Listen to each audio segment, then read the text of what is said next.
కొత్త బిచ్చగాడు పొద్దెరగడు అన్నట్టుగా మా ఉదయగిరి ఎమ్మెల్యే అభ్యర్థి టీడీపీ పార్టీకి మళ్ళీ అమెరికా బుల్లోడు అంటారు ఆయన్ని. ఆయన నిన్న చంద్రబాబు నాయుడు గారు వింజమూరులో చెప్పిన బహిరంగ సభలో మాట్లాడుతూ అబ్బబ్బబ్బా ఏం కామెడీ చేశాడంటే ఆయన. ఆ సభకు వచ్చిందే పూర్తిగా 4 నుంచి 5,000 మంది లేరు.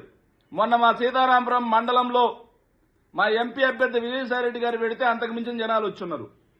దాన్ని ఎలాగూ మీరు ఫేక్ ఎడిట్లు చేసుకుని ఏదో సునకానందం సుకుచిత మర్దనం చేసుకున్నారనుకో, ప్రజలకు తెలుసులే బాగా.